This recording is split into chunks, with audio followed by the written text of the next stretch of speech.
Cassandra Cross, as I think I've been introduced, but I think I ran out of the room when that happened. I am from Queensland University of Technology in Brisbane, so I'm a little far from home. But I've been here this week helping with Project Sunbird with the West Australian Major Fraud Squad and Department of Commerce in terms of Project Sunbird, which is a really important program looking at fraud and looking at prevention. So as part of that, today's really exciting because we're here to launch the Seniors Online Security Package, which is what you've had on your chairs when you arrived here today. So a little bit of background of this is that having worked in Queensland, I was with the Queensland Police Service and with the Carindale PCYC. So we were very fortunate that we received some proceeds of Crime Act funding from the federal government, and as part of that we were able to develop this training package. So I've been doing research around online fraud victimisation, particularly for seniors, since 2008, so it's been a few years now. And a lot of that research, a lot of the work that I've been doing really highlighted the need to develop something like this. So it highlighted the need that everybody's really interested in terms of learning about online security, particularly seniors. I've got a lot to do with Probus clubs and Rotary clubs, and Brisbane Seniors Online is a fantastic computer club from where I'm from. Hopefully there's one or two topics in here that might be of interest to you. The purpose of having the booklet is that you as an individual can read through the booklet from cover to cover, and it has some simple information around things that you need to look out for and steps that you can take to protect yourself. There's some multiple choice questions, there's a revision scenario, and the best part about it is that all the answers are in the back of the booklet. So you can go from beginning to end. You can teach yourself if you're interested learning it individually. But there's also PowerPoint presentations, and you can't really see it because it's on my tiny laptop, but there's a PowerPoint presentation that goes with each one of these modules. And there's speaker's notes under the PowerPoints, and there's references to the booklet. So if you, as WA retirees, whatever chapter group this is, you decided that when I'm gone you wanted to look at internet banking, one of you can decide, right, I'm going to read the booklet, I'm going to look at the PowerPoint presentation, and at the next meeting there's all the materials there for someone in this group to deliver one of the modules that I don't cover today.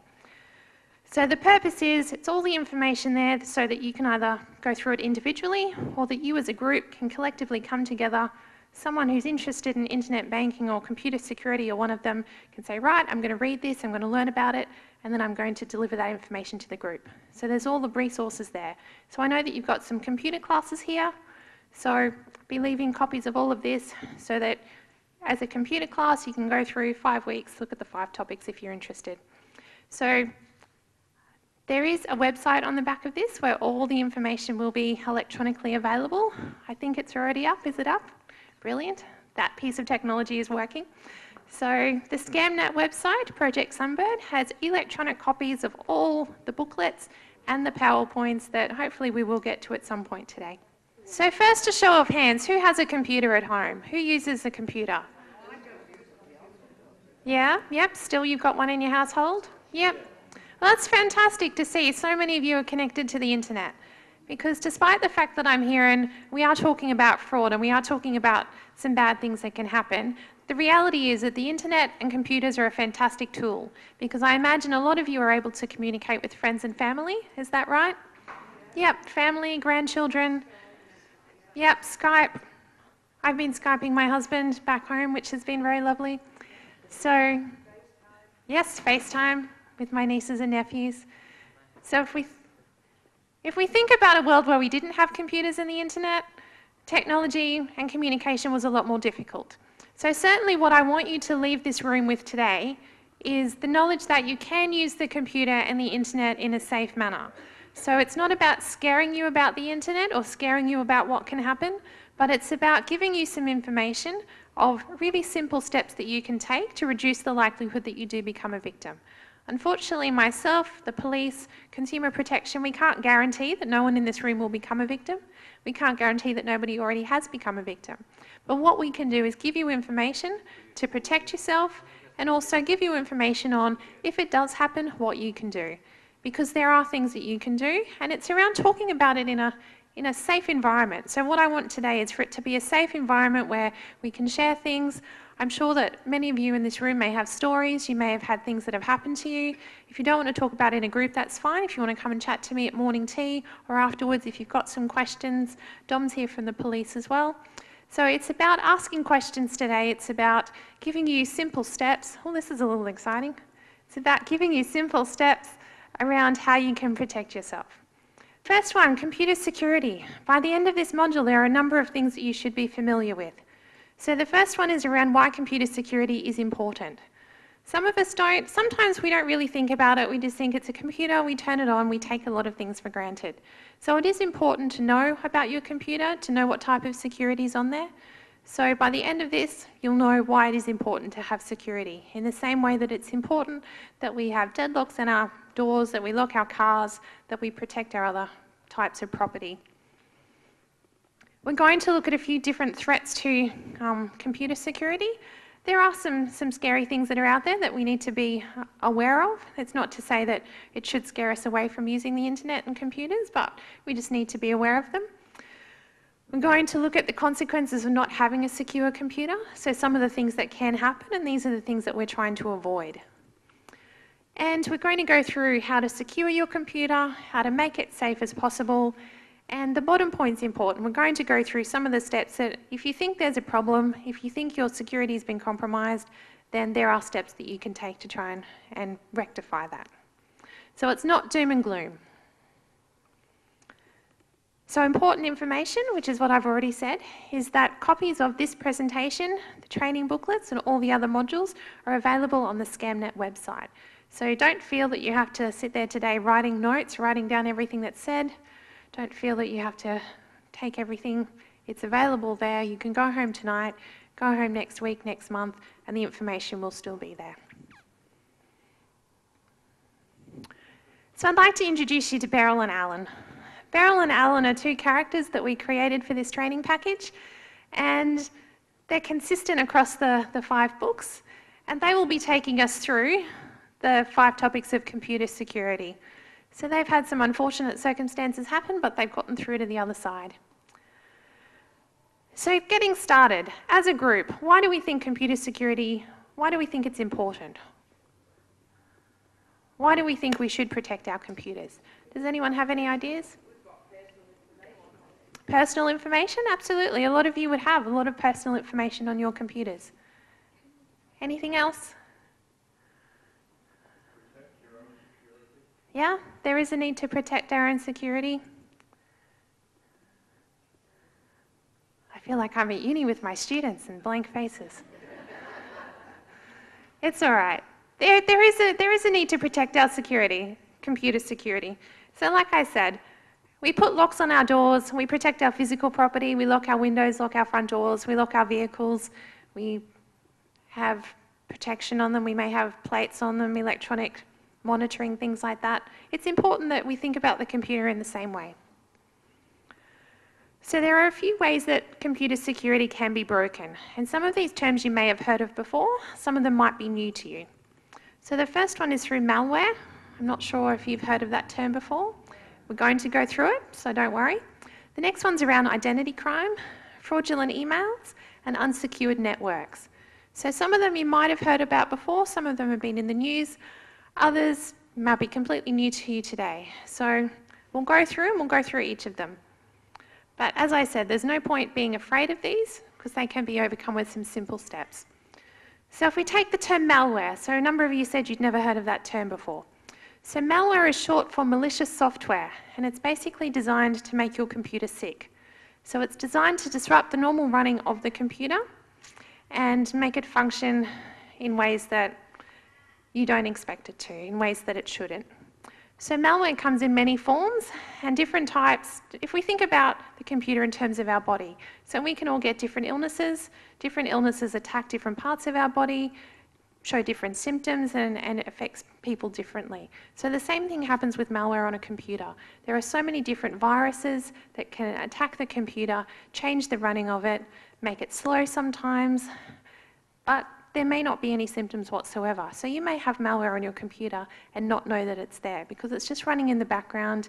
It might be doing things that you're unaware of. So that's why it's really important to have virus protection, which is what we're going to get to. So malware can be downloaded from an attachment or through visiting a compromised website. So if you receive an email with an attachment from somebody that you don't know, a lot of people, if they open those attachments, it has a virus in it, it has malware in it. And by opening those attachments, it then opens it and downloads it onto your computer. So one of the steps later on in the presentation is around not downloading files, email files, unless you scan them with virus protection. So there are different ways that you can get malware. Sometimes you won't even know how you got it. So you might visit a website, the website itself might be compromised, and that's how it might come onto your computer. So just in terms of, if we think about sickness again, sometimes we know how we get sick, sometimes it's just through interaction, public transport, things like that. So you might not know that your computer's infected, and that's really important then, because you don't necessarily know, in the same way that we don't always know that we're sick. So you might not know that your computer has a virus on it. So the second threat is around identity crime. So it's really important to protect your personal information. Because I've done a lot of research around fraud and around identity crime, and there are a lot of people that would never ever send money. So if you ask them in an email to send $5, they wouldn't even send $5, 50 cents, 5 cents. But if a person's asked to send personal information, in a number of circumstances, people don't see the value of personal information. They don't see that as being as important as money. So there are some people I've spoken to who have compromised their identity because they've sent name, address, birth date, phone number, mother's maiden name, driver's license, passport, bank account details. So sometimes people don't understand the value of personal information. So your identity can be compromised through, I guess, actions that you might do. You might unknowingly respond to an email and send off personal information. But it can also be compromised through third parties. So we see in the media quite recently, different companies that have your information, sometimes they have data breaches. So your personal information is compromised that way. So again, it's not always possible to know if your identity is being compromised until something happens, and that's when you start to realise. But again, this isn't about scaring you. I'm seeing some concerned looks on faces. It's not about scaring you. It's just about letting you know that these things happen. So if we think about our computers, so one of the first questions around why it's important to have computer security was around the fact that we have a lot of personal information. So on your computer at home, on your laptop, you might have a lot of personal information. You might have bank account details, you might have tax details, you might have other information that's on that computer, which is why it's really important to protect that.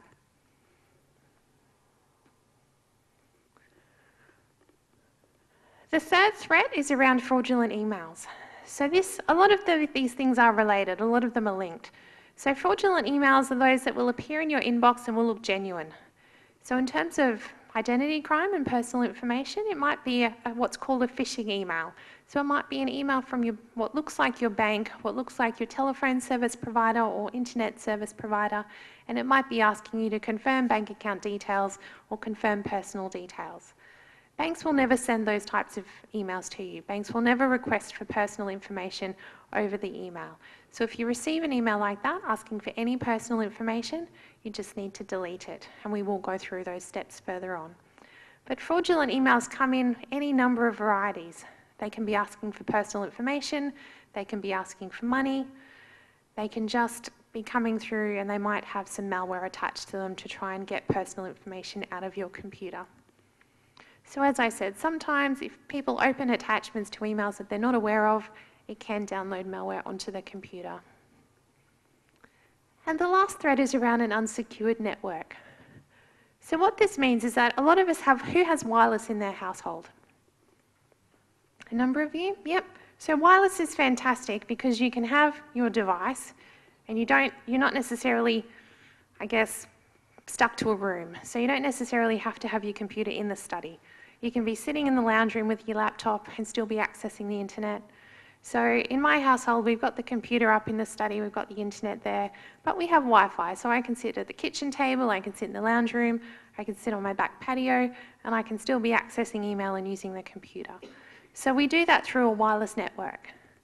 But what a lot of people don't realise is that you actually have to, just in the same way that we have gates around our properties to keep people out, you need to protect that network so that other people can't access your network, can't use your computer allowance, your download allowance, and can't then access the information that's in your system and on your computer. So they're the four, I guess, main things that we need to be aware of with computer security. So having done the four things, there's just a number of revision questions that this is where I see whether or not you've been listening and whether you've understood. So let's go through them. It's true or false, so it's 50-50. Hopefully we'll get there. So malware is a type of software designed to corrupt your computer. Do we think that's true or false? Yep, absolutely. You may not know if malware is installed on your computer. Is that true or false? True? Yep, well done. Information posted on the internet is private. Is that true or false? False? Yeah. A lot of people do think that the internet has some sort of filter, that it has some sort of maybe person that's moderating it or editing it. Anyone can post anything on the internet. Just because you read it on the internet doesn't mean that it's true. And that's a really important thing to know. So not everything, unfortunately, on the internet is true.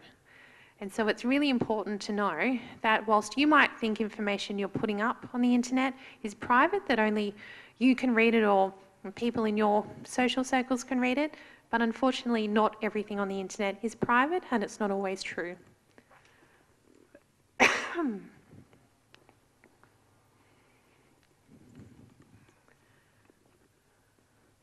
You will not know if someone has accessed your accounts. True or false? Do we think that you're necessarily going to know? Yep. So sometimes you will know if someone's accessed your accounts, if someone's taken your banking information, but other times you may not know until you perhaps go to use the account. Yeah, unfortunately that happens to many people. So it is really important to check your bank account statements. I know it's very easy to kind of receive them, put them in a pile and never look at them again, but it is very important to do that. Fraudulent emails are obvious. Do we think that they're all obvious? No. So some of them look very legitimate. So they have evolved a lot. So originally when fraudulent emails were coming through, they'd have lots of spelling mistakes in them, they'd look ridiculous, they'd be outrageous, and people expected them to have neon flashing lights. But a lot of fraudulent emails do look legitimate. They look very much like the organisations and businesses that you may have interactions with. So it's really important that just because it looks good, just because it looks legitimate, doesn't necessarily mean that it is. And the same goes for websites. Anyone can create a website, it can look official, it can look fantastic, but it doesn't make it true.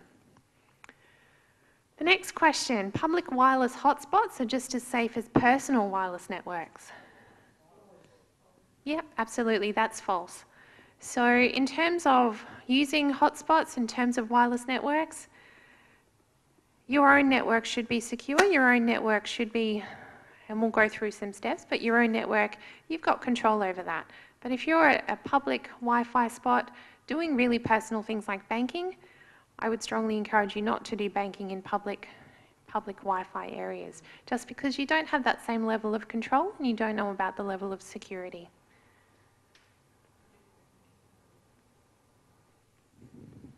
Question 7, you should always be careful when opening attachments on emails. Very much so.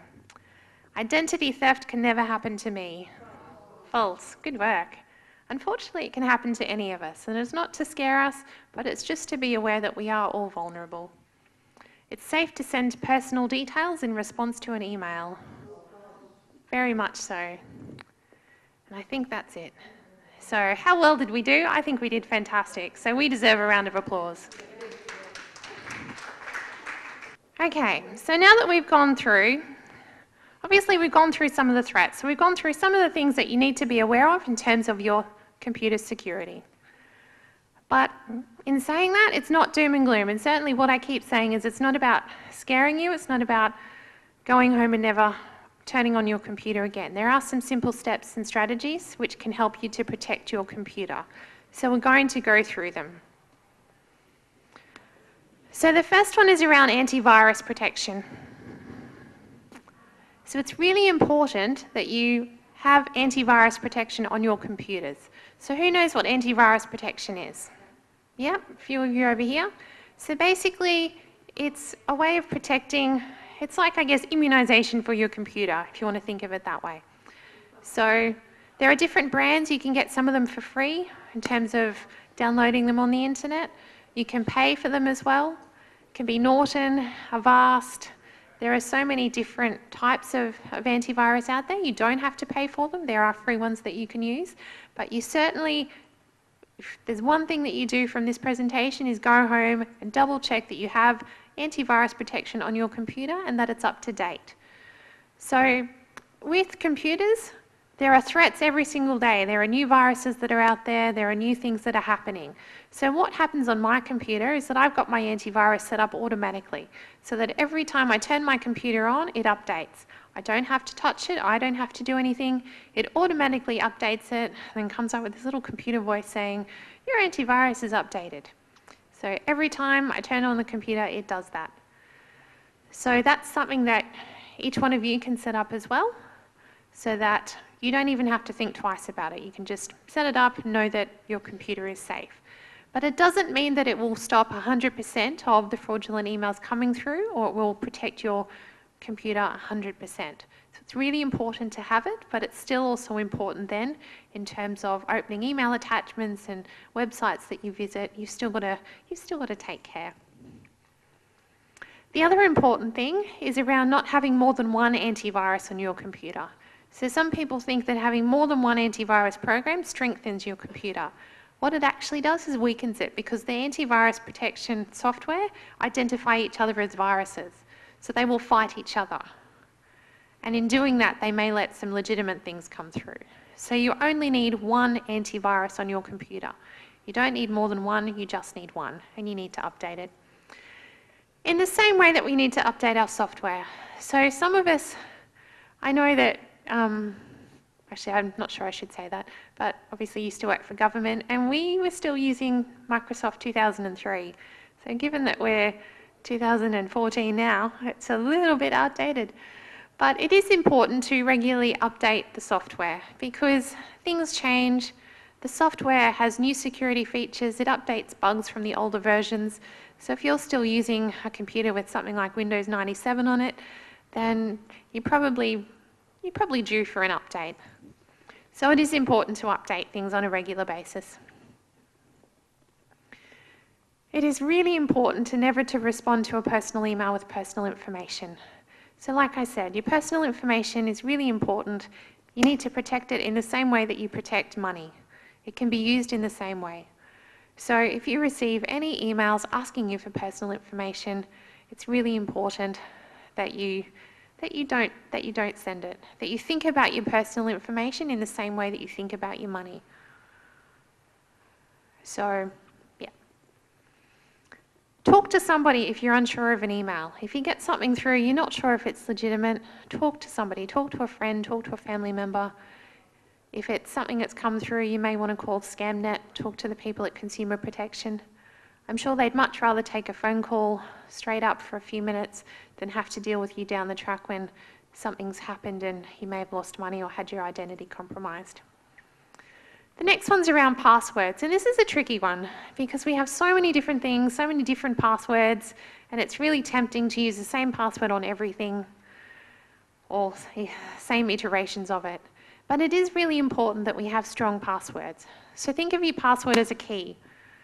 In the same way that we have keys and deadbolts on our houses, the password is the only thing stopping people gaining access to your accounts. So using things like numbers and letters and symbols together increases the strength of the password. And it is difficult sometimes to remember all the passwords. I know that if we sat down and brainstormed everything that we need passwords for, we'd probably have a really long list.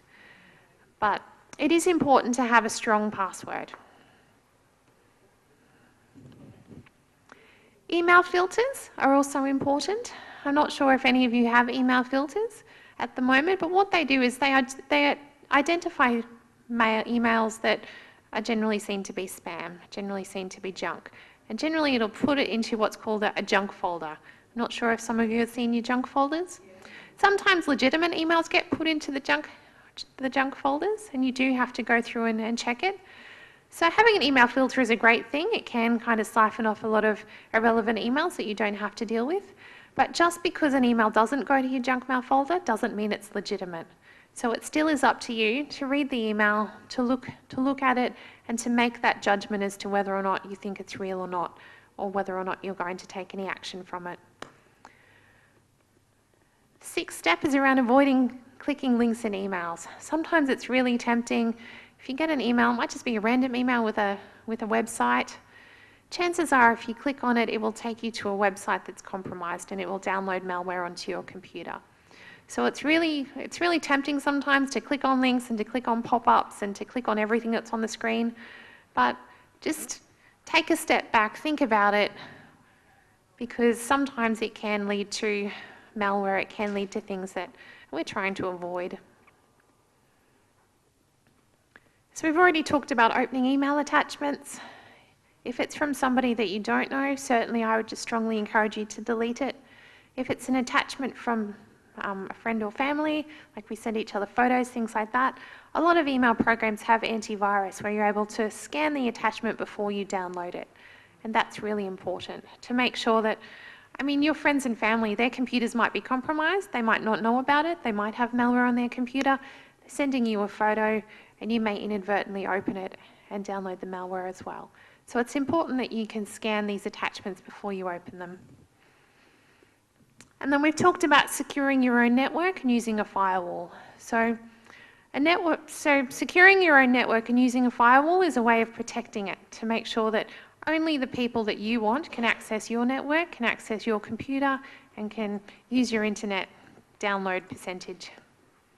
At the moment, obviously, I'm travelling. There's Wi-Fi at the hotel that I've been staying at, so I've been using the internet, but I certainly wouldn't have done any internet banking or anything that was highly sensitive on a public connection, because it is difficult. You don't know who's using it, you don't know what the security is, whereas if you're using your own network, if you're using your own computer, you know that your antivirus is up to date, you know who's using your computer, hopefully you know what they're doing on it, and you have that greater sense of control. And the last one's just around surfing safely. So the internet is a fantastic resource, but there are some dodgy websites out there. So if you're looking up some shopping places in Russia, I don't know, maybe that's not such a great thing to do. But reputable Australian websites, a lot of American, UK websites, fantastic to use, particularly if you are interested in doing online shopping. I'm not sure how many of you are into that. Some of you, yes, no? So if you're going to go online shopping, it's fantastic, it's really easy, it's simple to get things delivered to your door. But do think about the sites that you're going to, and if they ask for credit card details, then you need to think twice about, do I trust this site? Do I think it's reputable? Am I willing to put my credit card details in?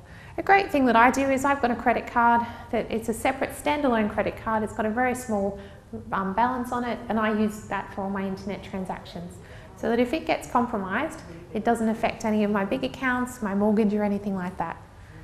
And it has been compromised, and the bank's I've been able to shut that down very easily and limit the amount of damage. There's also prepaid credit cards or debit credit cards. So they're things to talk about with your bank if you're interested in doing it. But as I've said, there's no guarantee that it's not going to happen. So things like this, I've had my credit card compromised, I've had viruses on my computer a number of years ago. These things happen, and it's really important when they happen that we don't ignore them, that we don't panic, that we don't just kind of stick our head in the sand and think if I don't think about it, then it'll just go away. Because what we need to do is we need to deal with it. We need to try and limit the amount of damage and be able to move forward.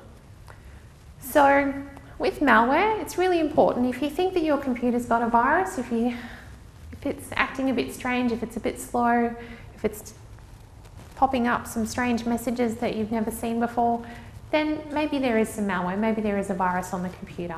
So it's really important that you then just scan your computer. So with the antivirus, there's an ability for you to scan your computer, and what it will do is look at every file on your computer and just make sure that there's nothing on there that shouldn't be on there. if you think that your personal details are compromised, then it's important that you contact all the relevant agencies. So if you've responded to an email with your credit card details, then you would need to contact the bank and let them know, and they can then shut down that credit card, issue you with a new one. It's really important in terms of banking that you do check your statements, that you do communicate with the bank. They are very good in terms of being able to help you in that way. There are other things that you can do as well. If you have had your identity compromised or you're worried about it, you can get a credit history report. There are a number of agencies that issue credit history reports, and that will give you all the information of accounts and loans and things that have been opened up in your name.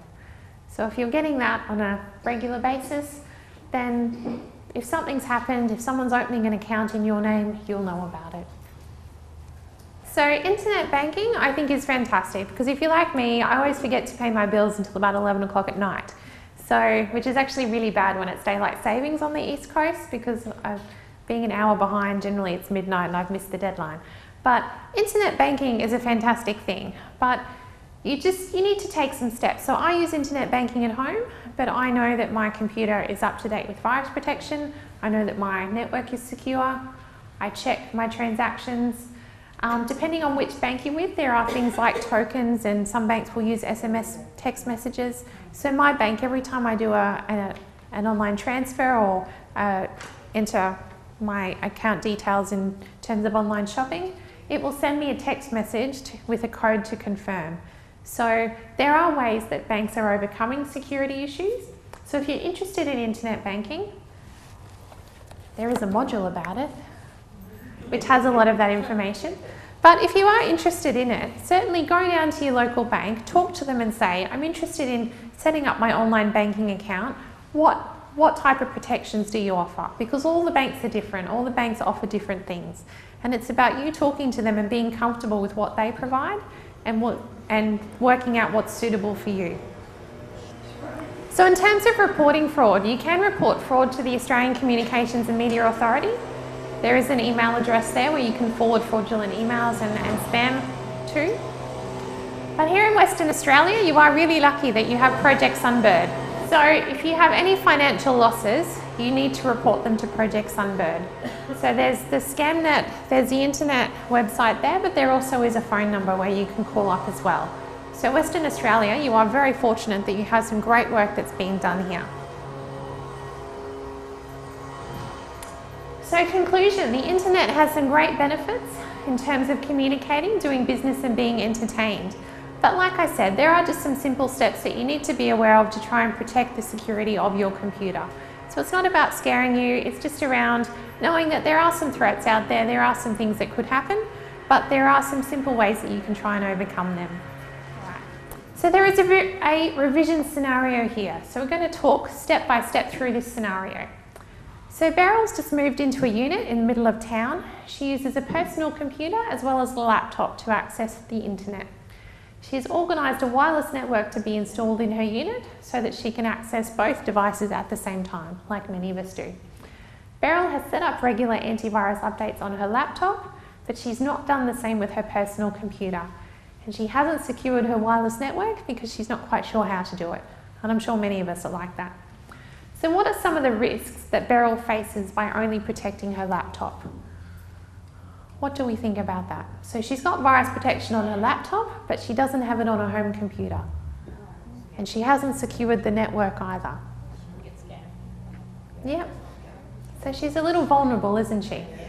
So it's brilliant that she's got the virus protection on the laptop, but that's not really going to be of any use if it's not on the computer as well. So one afternoon, Beryl's at home. She turns on the computer to check her email, but it won't connect to the internet. So she calls the internet service provider to report the fault because she believes that something's broken. They tell her there's no fault and that she's already used all of her data allowance for the month. Now, Beryl's puzzled because she hasn't been using her computer and she hasn't downloaded any files. So what do we think has happened? How can we explain Beryl's situation? Yeah. More than likely, because Beryl's got an unsecured network, the neighbours have figured out, hey, this is some free internet access for me. So So what's likely to have happened in this scenario is that the neighbour has been using all of her data allowance, been using her network. And that's what happens. If we don't protect our computer networks, other people can use them. In the same way that if we don't lock our front doors, other people can come in and make themselves at home in our houses. So Beryl needs to secure the network. So with her wireless connection secured, Beryl continues to do business as usual. And a few months later, she receives a bill in the mail from goods purchased at a computer store. The bill's for several $1,000s. Beryl calls the store to let them know that she's mistakenly received somebody else's bill because she's never bought anything there. The store manager tells her that during the previous week, her credit card was used to buy several laptops and software. So what do we think has happened to Beryl now?